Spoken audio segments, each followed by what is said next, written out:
Tuesday. Welcome to Tuesday.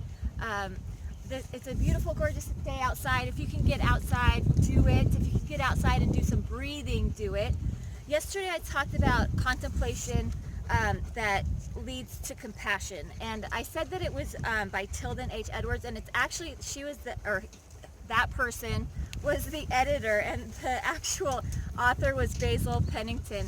And the rest of that quote was, because of the solidarity of the human race and more profound oneness of the baptized of Christ, so more profound as the Christians, whenever any one of us rises through contemplation to new levels of consciousness, the whole human family is raised.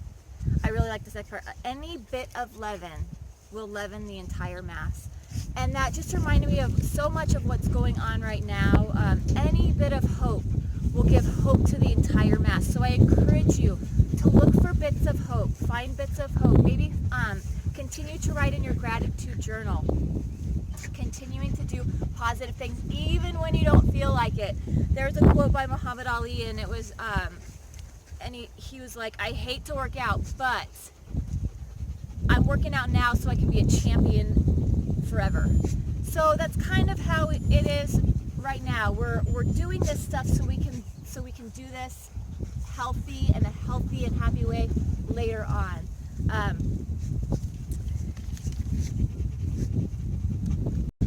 Colossians 3:12-14 says, as God's chosen people, holy and dearly loved, clothe yourselves with compassion, kindness, humility, gentleness, and patience, forgiving one another.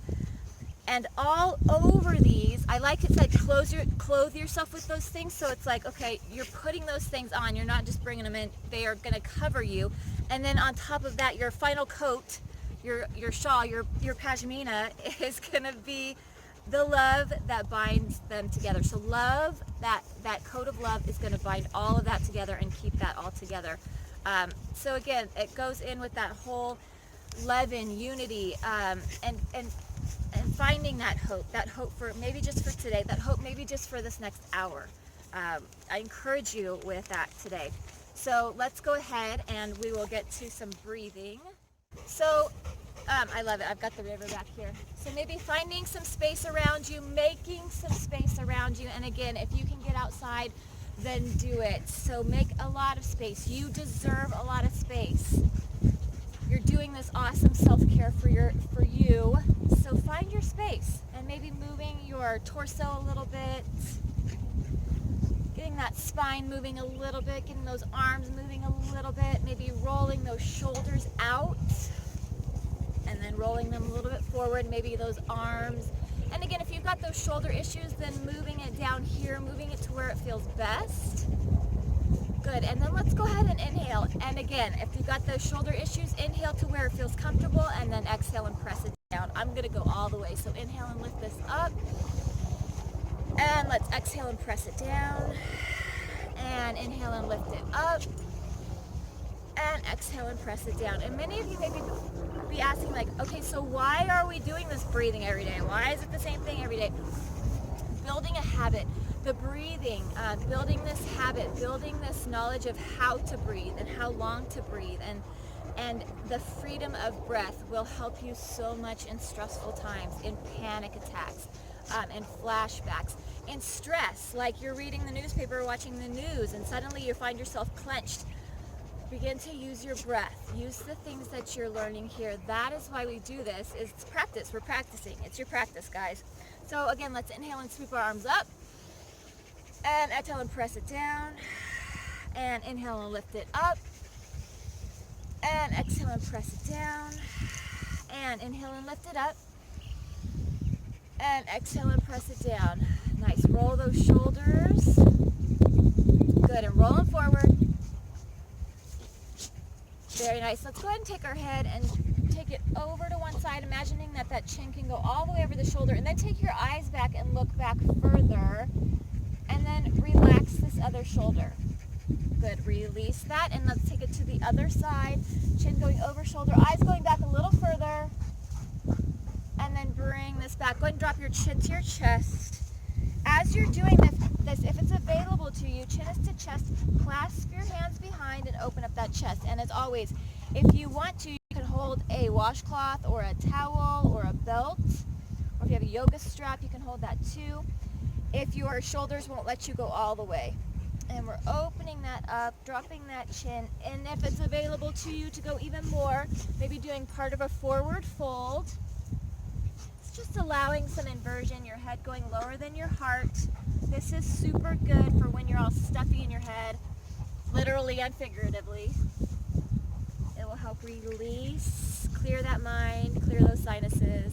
Good, go ahead and release that. Let's inhale and sweep our arms up. Let's hold it at the top, clasp our hands, palms facing the sky. We'll do a few sighs, and then you guys go on with your day. Inhale it deep, and as we exhale, sigh it out.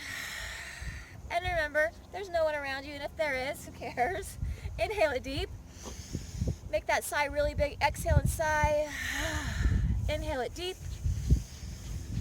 And exhale, sigh. And inhale it deep. And exhale, sigh. Good. Let's release our arms nice and slow. Let them float down. Roll that out. Remember that you guys are seen. You are heard. You have a voice. You have a choice. Can't control what's going on around you, but you can control things like this. You can control your breathing. You can control your exercise. You can control the way that you eat.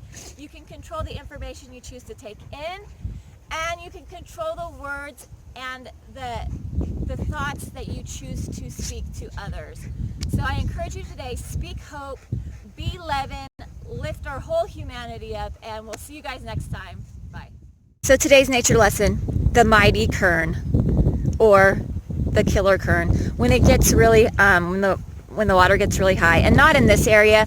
This area doesn't really get too bad. Like you'll see, it's pretty gentle over here. Goes pretty slow right here. But when you get up towards Lake Isabella and then going up further, it's really intense, and it turns very intense. But 165 miles long along the Kern. It's the Kern River. It's the 10th longest river in California, guys. So, yes, it begins on the slopes of Mount Whitney. That's awesome. I didn't even know that. Cool. So Mount Whitney, guys. So if you did Mount Whitney last year, go put your feet in the water, because that's the snow melt.